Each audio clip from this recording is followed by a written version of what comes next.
They took lives without mercy. And when justice came, they laughed. These are the most chilling moments when notorious killers turn the courtroom into their stage, smirking in the face of their victims' families. They don't just commit evil, they redefine what it means to be evil. What happens when a killer swears they'll take even more lives? In the case of 44-year-old Luis Bracamontes, who faced 2 counts of murder in Sacramento, California, the events were nothing short of terrifying. On October 24, 2014, Bracamontes went on a violent crime spree that claimed the lives of 2 sheriff's deputies in Northern California. It began in a motel parking lot, where Sacramento County Deputy Danny Oliver was fatally shot in the head while inspecting Bracamontes' vehicle. Bracamontes then stole a car and fled to Placer County, where he opened fire on more officers, killing Detective Michael Davis Jr. An intense manhunt ended with his capture. Although he pleaded not guilty, his disturbing behavior in court told a very different story. Bracamontes expressed no remorse, even stating that he wished he had taken more lives. Step out of the hallway. However, his next move stunned everyone in the courtroom. Bracamontes openly admitted to the murders, and even his attorney didn't attempt to deny it. Mr. Bracamontes is responsible for the deaths of both Deputy Danny Oliver and Detective Mike Davis.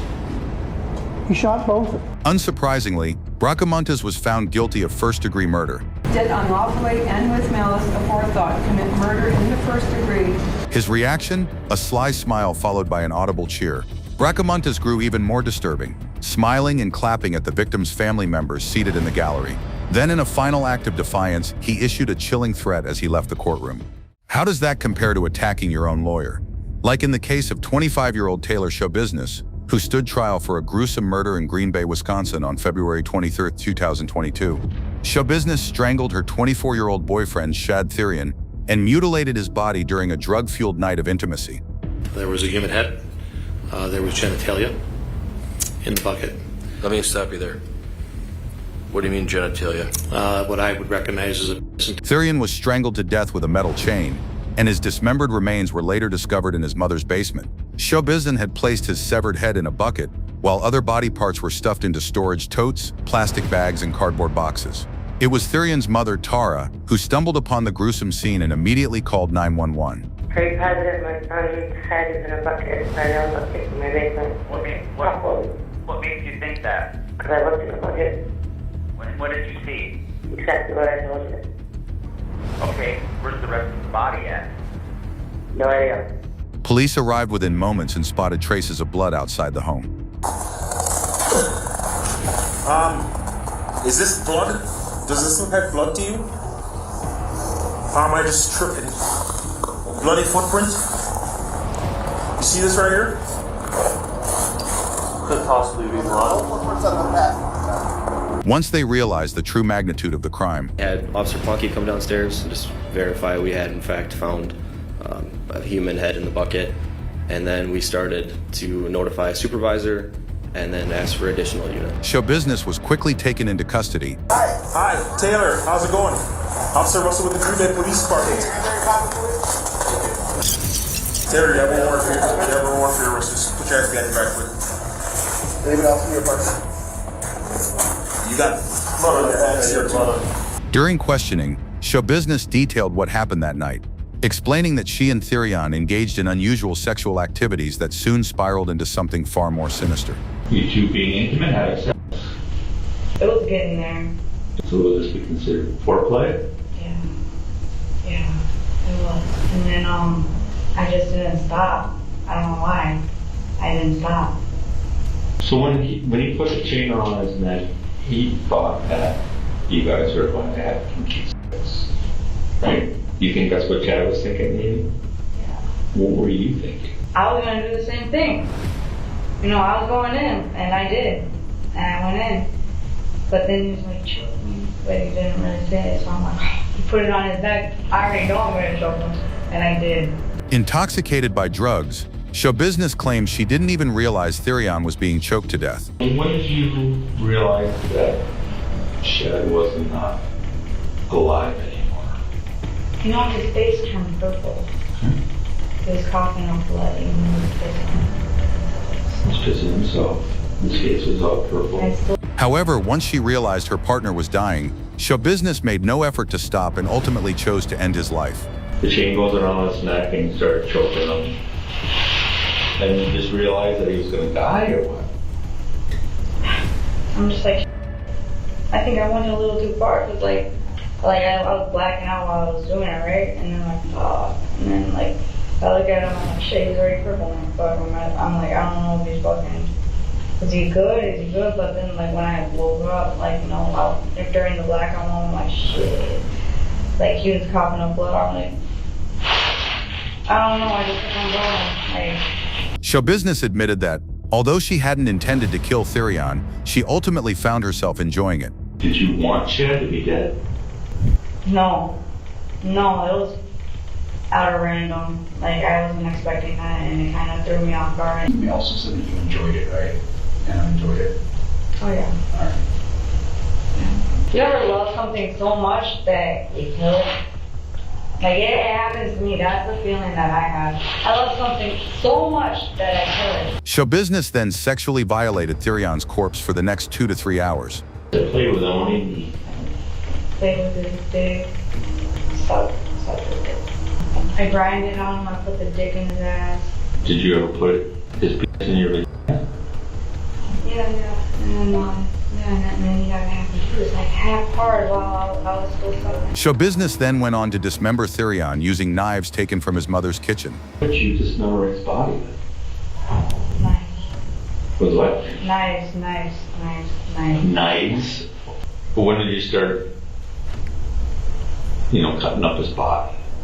I don't know, almost right away. I was sucking and cutting at the same time. Finally, she loaded the body parts into her van for disposal, but grew lazy. I'm fun trying to look for all the organs, so they're all dismembered. So you dismembered the body too? Yeah. Well, what did you do with the body? I got lazy. Okay. And that's what I did, so. Leaving the severed head behind in a bucket, Showbusiness was charged with first-degree intentional homicide, mutilation of a corpse, and third-degree sexual assault. During the trial, investigators recounted the gruesome details of the crime scene. Human head. There was genitalia in the bucket.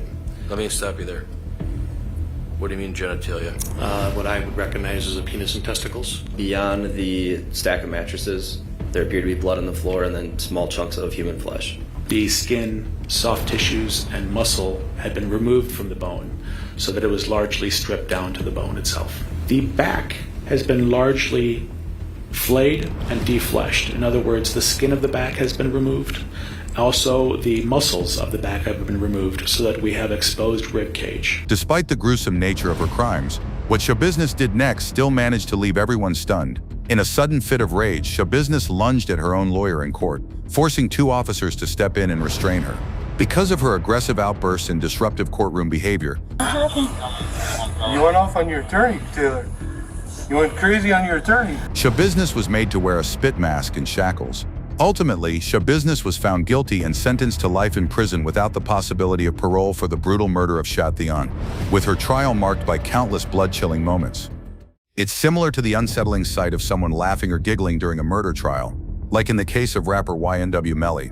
Melly, whose real name is Jamel Demons, was on trial for a double murder in Fort Lauderdale, Florida. CCTV footage captured him outside his studio one night in October 2018, after a long recording session. He then got into a black SUV with his close friends rappers YNW Sack Chaser and YNW Juvie Christopher Thomas. Later that night, police responded to a shooting and found Williams and Thomas fatally wounded.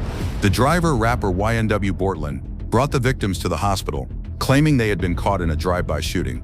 Investigators, however, believed Melly and Henry had conspired to kill Williams and Thomas, then staged the drive-by to cover up the murders. Melly was taken into custody and charged with 2 counts of first-degree murder. During the trial, investigators testified that the fatal shots had been fired from inside the vehicle. Was that this is not a drive-by shooting, and it's based upon this picture here, which is a very good picture to describe it. Shooters at a stationary position when all but one of these rounds are going in. However, the defense mounted a strong case, emphasizing flaws in the police investigation, such as the failure to search Melly's home after the shooting. Did you get a search warrant of the house in November at all? You mean for which house? The house where Melly lived. No, sir. How about December? They were already gone at that point. You could have looked for blood, traces of blood, because we saw that you sprayed this agent on things and miraculously blood surfaces. You know that. Yes, sir. Did you do that? No, sir.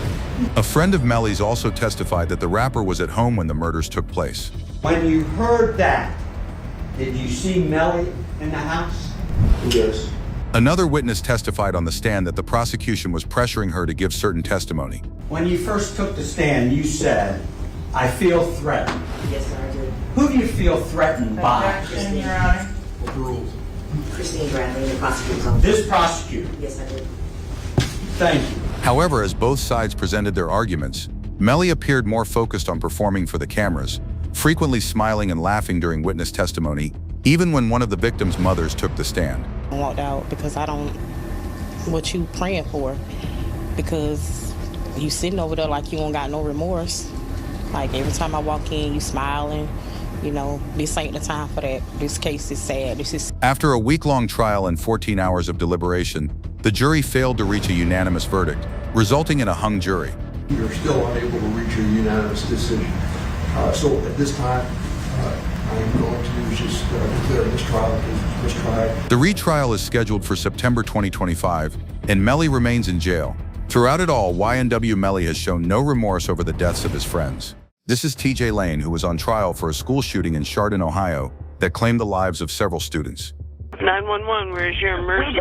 We just had a shooting at our school. We need to get out of here. Oh my God. Lane was 17 when he Lane was 17 years old when on February 27, 12, he opened fire at Chardon High School, critically wounding several students. Authorities were soon overwhelmed with a flood of frantic 911 calls. 911, where's your emergency? We just had a shooting at our school. We need to get out of here. Oh my God. Do you have any idea where the shooter is? He started in the cafeteria. He started in the cafeteria? Yeah, and he ran out. Okay, and who was the shooter? His name is Thomas Lane.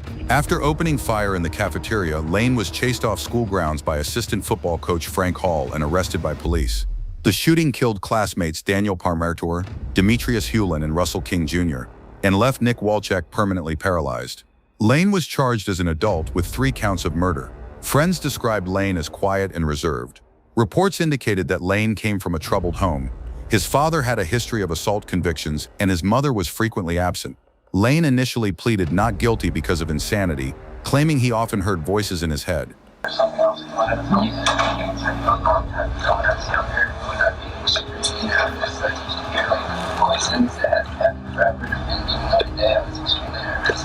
However, Lane was eventually deemed competent to stand trial and pleaded guilty to the murders. How does that behavior compare to laughing at a victim's blind sister? You will be somebody's girlfriend, and that smile will no longer be on your face. It will be tears. In a similar case, 27-year-old Tyrell Webster faced murder charges in Cincinnati, Ohio. In April 2012, he was arrested for shooting and killing 47-year-old Grover Watson following a heated argument. Webster was later tried and convicted on 2 counts of murder and 1 count of possessing a weapon while under a disability. At his sentencing, he showed no remorse and was openly dismissive of the judge's questions. And he was taken from us on my brother's birthday, which hurts very, very much. Do that matter? Yes, it does. Watson's sister, who is legally blind, then took the stand and initially appeared ready to forgive her brother's killer. But when I heard the story on the news, the first thing I did after I could close my mouth was just to ask God to forgive you, because you didn't know what you were doing. However, when Webster laughed and smiled at the grieving sister, her sorrow quickly turned to anger. Ultimately, Webster was sentenced to 18 years to life in prison for the murder of Grover Watson. Tyrell Webster, meanwhile, remained an unrepentant and disrespectful killer. What happens when a killer can't stop smiling in court? A lot of stuff going on in here, but do not talk to any. Similar to the case of Isabel Martinez, who was accused of killing her entire family in Gwinnett County, Georgia. Suspect we have in custody is the wife/mother of the victims involved. In July 2017, Martinez fatally stabbed her husband, 33-year-old Martin Romero, and her 5 children at their home in Loganville. Of the children aged 2 to 10, only 9-year-old Diana survived. Reports indicate that Martinez had been struggling with depression following her father's recent death, dad passed away months ago, I think, and I think she lost from the depression or something like that. And was dealing with ongoing mental health issues. Martinez was arrested and told investigators she felt a devil-like presence before the killings. At her first court appearance, she showed no remorse, smiling and giving a thumbs up, shocking everyone with the severity of her charges. Martinez appeared to take pleasure in her courtroom appearances.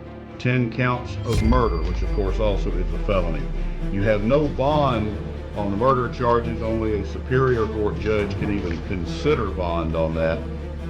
You are entitled to have a hearing to consider you for bond within 30 days. And told the court through a translator that she did not need an attorney. According to Martinez, this was because she already had a powerful attorney who didn't require any payment. Finally, Judge Michael Thorpe grew tired of her antics and formally reprimanded Martinez. Eventually, Martinez pleaded guilty but was deemed mentally ill and sentenced to 5 life terms in a state rehabilitation facility, all while she remained smiling after brutally attacking her family. What happens when a defendant takes pleasure in being called a killer?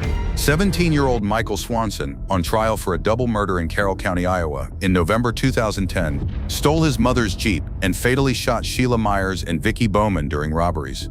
Arrested shortly after, police recovered the gun and ski mask from the Jeep, and Swanson admitted feeling powerful while committing the crimes.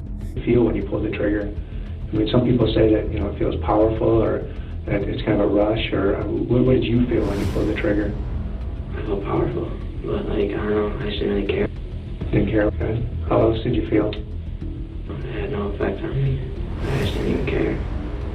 I don't know, I just felt like my adrenaline was pumping, I felt good. Okay. How do you feel now? Do you feel the same, or has it changed a little bit? Not really. Not really? I don't know. I just feel like, sometimes people get shot. He then proceeded to recount the murders in gruesome detail. Where did you shoot? Around the body? Yeah. In the face. In the face? Okay. Why in the face? Did you do that on purpose? It just seems like it's final. So after you shot her, did you see how she fell? I think she said something when I shot her. Like, I don't know, she made, some noise. And she just fell down. She just kind of fell on the ground. And I walked to the car. Okay. You said that she made some type of noise. What type of noise did she make? It sounded like kind of like a half scream, half gasp. Okay. Can you imitate it? I mean, I know you can't do it perfectly, but... I just kind of felt like she was surprised. It was like, ouch. I don't know. Okay. While being escorted to the courtroom, Swanson behaved as if he were a celebrity. So why did you come to Iowa? Oh no. What's so funny? You're smiling. Y'all are funny. His defense initially pursued an insanity plea, citing Swanson's troubled childhood and history of untreated mental health issues. Legally responsible for a condition he's born with, and that's exactly what happened. A doctor who puts in his report that without antipsychotic medication, he's going to rob people, he's going to use weapons and commit violent acts, yet they let him out without any kind of medication. I mean, that to me is the failure of the system. A court-appointed doctor who evaluated Swanson noted the defendant's obsession with crime. He had been, quotes, planning something to this degree, including killing people. Continuing the quote, he said, "I have always been fascinated by death and violence, and it was something that I wanted to do. Murder, rape, and cannibalism." From what Mr. Swanson told me his perspective was, people are gonna die. What difference does it make whether they die when they're 77 or whether he shoots them? It's just not a big deal. He could not understand why everybody was getting so upset about this whole situation. Then, in an unexpected turn, Swanson pleaded guilty to the murders. Intentionally, deliberately, and with premeditation, shot the clerk, causing her to die. I did this with a specific intent to kill her. During sentencing, Bowman's grieving daughter spoke directly to her mother's killer. How could you do what you did to my mom and my family? I want to know if you're even sorry. Are you sorry for what you did? My mom was not only completely 100% innocent, but she was also a defenseless woman when you came in with that gun. You said you did it for cigarettes and money and so no one could identify you, but I think that's a lie. You did it, as you later said on, that it was so you could feel powerful. How could killing a defenseless woman and an outright execution be powerful or fair? My mom did nothing to you. Then the judge spoke directly to Swanson, who shockingly found the entire situation amusing. It's cold-blooded murder. Cold-blooded murder. And your counsel wants us to believe that you lack the capacity, that you were insane. And I don't buy into that. You are dangerous. You are unpredictable. And there is no place for you in an open, law-abiding society.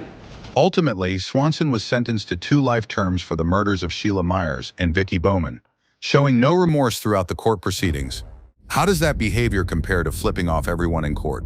Take the case of Keith Ferguson, accused of double murder in Kalkaska, Michigan. In November 2014, 40-year-old Ferguson shot and killed his estranged wife, Tiffany, at her Cold Springs Township home in front of their 4 children. He then took the children to his father-in-law's house and fatally shot 63-year-old James Weber. The children managed to escape, while Ferguson took a woman hostage and barricaded himself in her home before police arrested him. Negotiators kept in close contact with Ferguson, who took a woman who he did not know hostage in her home during a 7-hour standoff. At his arraignment, Ferguson displayed only disdain and defiance toward the court.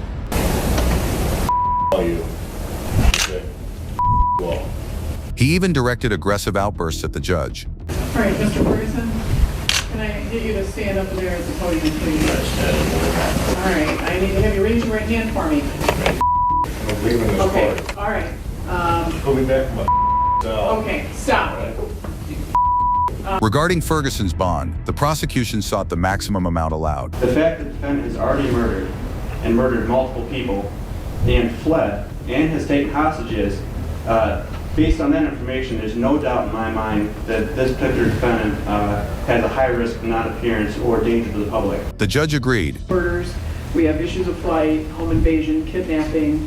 The defendant is facing life offenses. I think a high bond is warranted under the circumstances to assure the defendant's appearance in court. I'm gonna set it as a $10 million bond. After choosing to plead guilty, Ferguson repeatedly snapped and refused to comply. Okay, well, I'm not getting into any detail of what happened. If you want to be guilty, you have to say what you did. I'm not saying all right? Because of the respect and the safety of my children, I'm not saying nothing, because they're gonna see this.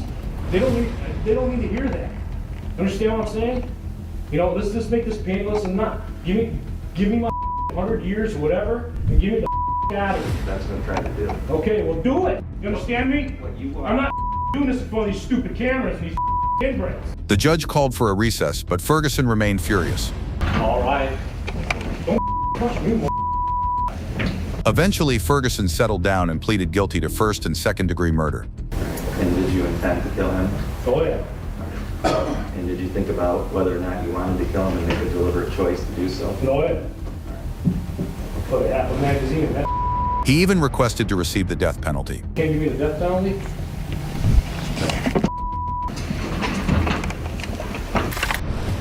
I'll see y'all in hell. During sentencing, Tiffany's friend delivered a heartfelt and powerful victim impact statement. I knew one day we would kill her. She would always reply, "He loves his kids too much. He won't kill me." Well, we see how much you love them. You love them so much, you murdered their mother and grandfather. Why? You could have just taken your own life and saved these poor kids, their grandmother, friends, and community a horrific pain.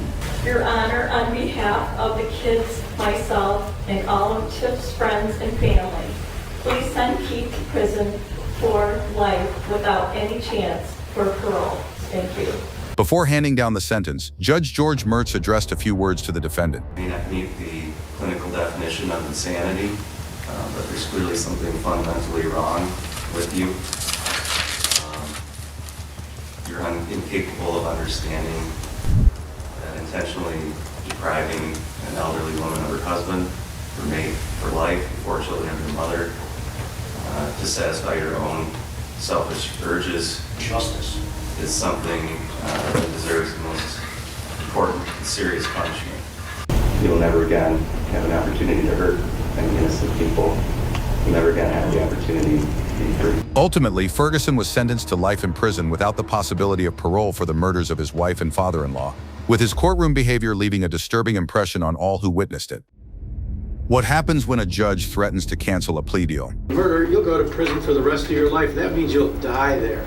That's what I'm tempted to do. In Ann Arbor, Michigan, 17-year-old Dant Wright killed 18-year-old football player Jordan Clee during a robbery. Co-defendants Jarius Ellison and Delreno Gracie received 15 to 40 years, while Wright pleaded guilty to armed robbery, conspiracy, felony firearm, and second-degree murder. How do you want to plead to counts 2, 3, 6, and 7? I'm pleading guilty.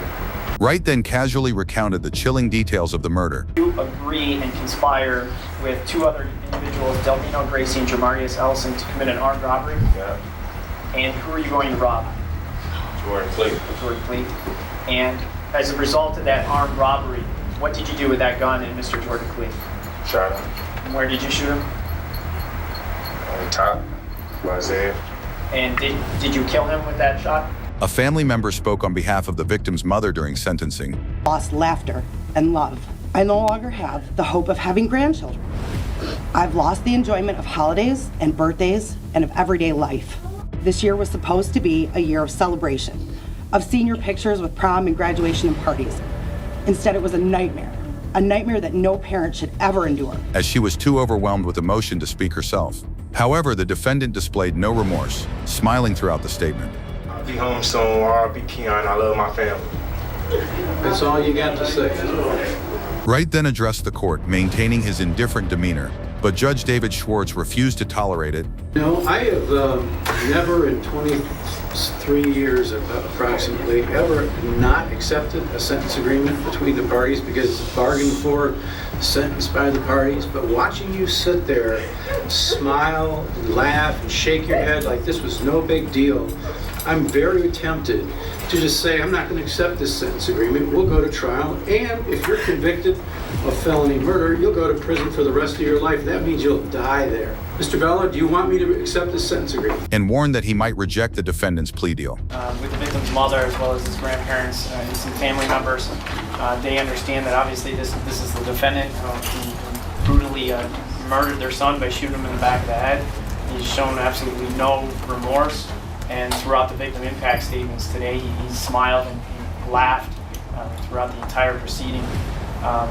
However, the Clee family does want to move on with this. They want to get some closure from this case. They want to try and forgive this defendant and all of his actions for what he did. And they are asking, as well as the people, that you proceed with the sentence agreement. The decision now rested with the prosecution, whether to uphold the agreement or move forward with a trial. Wright was given another chance to speak, this time addressing the court through his attorney. Your Honor, my client asked me to apologize to the court. His smiling was in no way meant as disrespectful either to the family, to the victim, or to this court. My client is 17 years old. He has some emotional problems and frankly was scared. And some people display fear by smiling. He really meant no disrespect. He does. Ultimately, Judge Schwartz accepted Wright's plea, sentencing him to 25 to 52 years in prison for the murder of Jordan Clee. Wright's disrespectful behavior, however, nearly resulted in a life sentence. What occurs when a defendant openly admits to feeling no remorse for committing murder? And I'll tell you point blank, I have not 1 ounce of remorse for Treesian's death. For example, in the case of Randall Moore, who was accused of murdering his wife in Des Moines, Iowa. Give a new meaning to the word evil. I've never, ever seen anybody like you. On November 11, 2009, Moore kidnapped his estranged wife, 30-year-old Terrasan Lynch, and barricaded himself in her apartment, armed with a shotgun, prompting multiple 911 calls. Police arrived and surrounded the apartment. You want me to tell you something? Well, you can tell me whatever you want. I didn't want to do any of this. Okay. But I'm telling you, all I wanted was my son. I just wanted to see my 7-month-old baby. That's all I cared about. You just wanted to see your son? Yep. Why did you make Where's your son at now? He's not with me. But the hostage situation was on the verge of turning deadly. 3 Adam, I've been hit. Okay, 303 Adam's been hit. Officer down. During the standoff, Moore fired his weapon, hitting Des Moines police officer Todd Rowland in the hand. My hand was mangled to the point where I could not grip my weapon. I tried, and I just, it wouldn't work. And it was like something you see in a movie, and it was just kind of surreal, and it was a mess. Moore then sexually assaulted Lynch before fatally shooting her in the face. He surrendered shortly afterward and was charged with first-degree kidnapping, sexual abuse, murder, and attempted murder. A short time later, Moore surrenders. Inside, police say his estranged wife's dead body is laying on the floor. Moore stated that he killed Lynch out of anger after she refused to let him see their infant son. Did he tell you why he killed her? He said that he was upset because she wouldn't allow him to see his kids. Did he mention anything at all about this being an accident? No. After both sides presented their cases, the jurors took only 3 hours to determine Moore's fate. We, the jury, find the defendant guilty of murder in the first degree. We, the jury, find the defendant guilty of kidnapping in the first degree, guilty of sexual abuse in the first degree, guilty of attempt to commit murder. At his sentencing, Moore's mother-in-law took the stand to speak directly to her daughter's killer. Did to my daughter, Teresa Ann Marie Lynch, was evil, hateful, and despicable. You are now dead and rotting and repulsive to me. Before she could finish, Moore interrupted and fired back at the grieving mother. Read the journal she wrote. She hated you. Thank you, Judge. She hated you. You're a loser. Then he revealed a shocking truth. I'll tell you point blank, I have not 1 ounce of remorse for Teresa Ann's death. It could have all been prevented. All you had to do is let me see my kid. Now you're never going to see her again. Finally, it was time for Moore to hear his sentence, but not before veteran Judge Joel Novak spoke to the remorseless killer. If anybody didn't know what a piece of work you were before you start talking, they know it now. And it's been said before, and it can't be said enough. You're cowards. You truly are cowards. I've been doing this 31 years. I've never, ever seen anybody like you. I hope, really, I never ever see anybody like you again. The court doesn't allow me to punish you any more than I'm doing now. If I could, I would. Ultimately, Moore was sentenced to 3 consecutive life terms for the crimes committed against his wife, along with an additional 25 years for the attempted murder of Officer Rowland. And he will be where he will never, ever, ever hurt anyone again. Like you hurt my daughter. Meanwhile, Randall Moore continued to insult a grieving mother. What happens when a victim's father lunges at the defendant? In one notable case, 39-year-old Michael Madison, on trial in Cleveland, Ohio in 2023 for multiple murders, allegedly kidnapped and killed 38-year-old Angela Deskins, 28-year-old Shatisha Shealy, and 18-year-old Sherelda Terry, before disposing of their bodies in plastic bags near his East Cleveland home. It was a call about a bad smell that led police to this abandoned home and garage. 2 of the bodies were found here. The 3rd victim was found in an overgrown field about 100 yards away. Police also discovered decomposed human remains inside his apartment. Evidence of decomposition fluid in several parts of the apartment building. There were maggots that were attached to the decomposition fluid. There were some trace decomposition fluid on the walls coming out of the kitchen to the doorway. Madison was taken into custody and charged with 3 counts of aggravated murder. If found guilty, he could face the death penalty. Michael, you got anything to say? Anything to say to Anthony Sowell?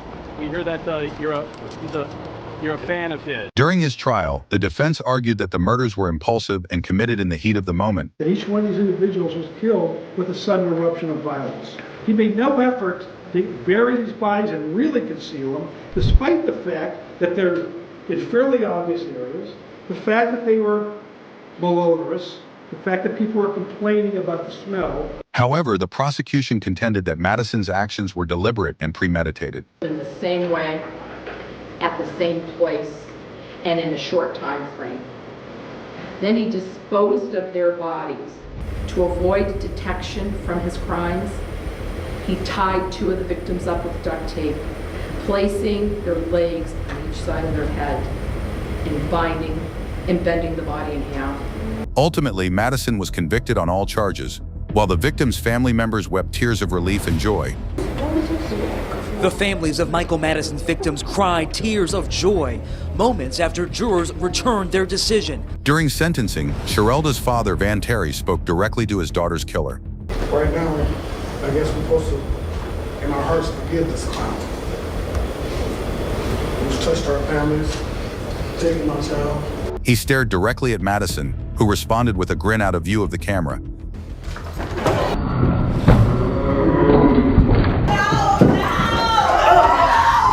That's when the grieving father lost his composure.